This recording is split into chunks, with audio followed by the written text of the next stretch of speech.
स्वाभिमानी आंबेडकरी समाजाचे नेते डॉक्टर महेश कुमार कांबळे यांचा भारतीय जनता पार्टीमध्ये जाहीर प्रवेश।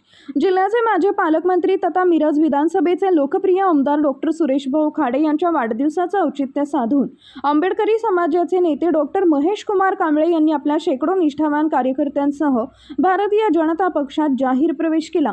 या भव्य प्रवेश सोहळ्याने मिरजेच्या राजकीय वर्तुळात एकच खळबळ उडाली असून भाजपच्या संघटन विस्ताराला नवी उभारी मिळते। पक्षप्रवेशापूर्वी डॉक्टर महेश कुमार कांबळे यांनी मिरज शहरातील शिवतीर्थावर जाऊन छत्रपती शिवाजी महाराज यांच्या पुतळ्याला पुष्पहार अर्पण केला आणि त्यांच्या स्फूर्तिदायी विचारांना अभिवादन केले।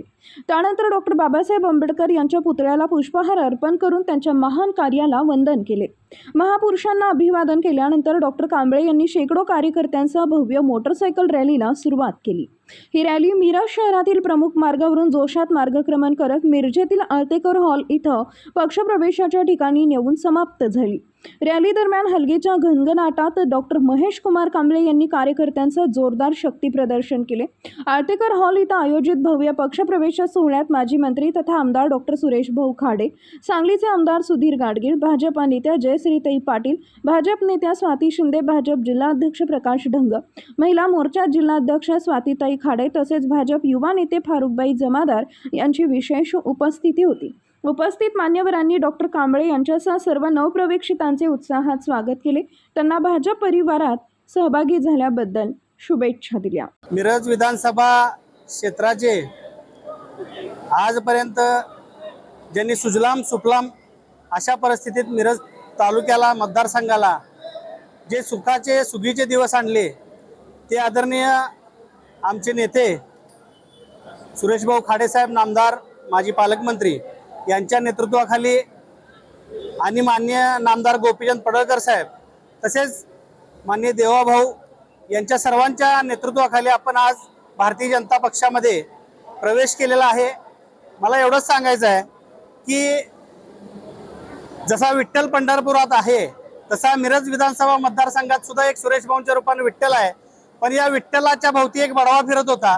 त्यामुळे आम्हाला विठ्ठलाला भेटच करण्याची संधी कधी मिळाली नाही आणि जसा तो विठ्ठलाच्या भोवतीचा बडवा निघून गेला तशी चांगली लोक भाऊंना भेटायला, भाऊंच्या सोबत काम करायला इच्छुक व्हायला लागली। त्यामुळे आम्ही सुद्धा गेली 10-12 वर्ष भाऊंना राजकीय विरोध केला, पण भाऊंचा माझा वैयक्तिक कधी संपर्क आला नव्हता। ज्या वेळेला भाऊंना भेटलो त्यावेळेला मला सुद्धा पश्चाताप झाला की इतक्या चांगल्या व्यक्तीला आपण विनाकारण टीकेचं टार्गेट करत होतो। त्यामुळे भविष्य काळामध्ये भारतीय जनता पक्षाकडे आंबेडकरी समाजाला महाराष्ट्रातल्या कसं खेचता येईल, कारण महाराष्ट्रामध्ये बौद्ध समाजामध्ये एक असं मनुवादी आहे भाजप, भारतीय जनता पक्ष जातीयवादी आहे अशा पद्धतीचं रुजवलं जातंय।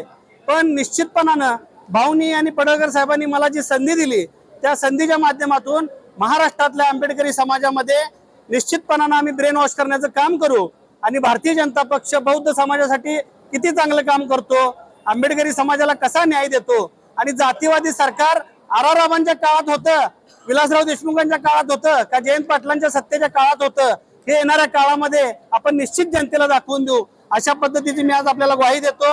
आणि निश्चितपणानं भाऊंच्या नेतृत्वाखाली या मिरज विधानसभा मतदारसंघ असेल, सांगली जिल्हा असेल, संपूर्ण महाराष्ट्रामध्ये आपण एक चांगलं काम करून निश्चितपणानं भारतीय जनता पक्षाला अजून ताकद देण्याचं काम करू। भारतीय जनता पक्ष ऑलरेडी मोठा आहे, पण आमच्यासारख्या कार्यकर्त्यांना छोटीशी त्यात आणि मदतीची एक काठी उभी केली म्हणजे पक्ष अजून थोडा आंबेडकरी समाज वळल्यामुळं आपल्याला दुसऱ्या दलित संघटनांच्या कुबड्या घ्याव्या लागणार नाहीत। आपल्या पक्षाकडे ऑलरेडी आंबेडकरी समाज वळला तर निश्चितपणानं येणाऱ्या सर्व निवडणुकांमध्ये चित्र वेगळं असेल। आणि मी भाऊंचे आभार मानतो की मी इतका विरोध करून ही भाऊंनी मला पोटात घेतलं। भाऊंना मी एकच सांगितलं, माझे वडील वारले, वडिलाप्रमाणे तुम्ही माझ्या डोक्यावर हात ठेवा, तुमचा शब्द कधी मोडणार नाही। भारतीय जनता पक्षाला कसलंही गालबोट लागेल, तुमच्या नावाला गालबोट लागेल अशा पद्धतीचं कुठलंही काम माझ्या किंवा माझ्या कार्यकर्त्यांच्या हात होणार नाही अशा पद्धतीची ग्वाही देतो।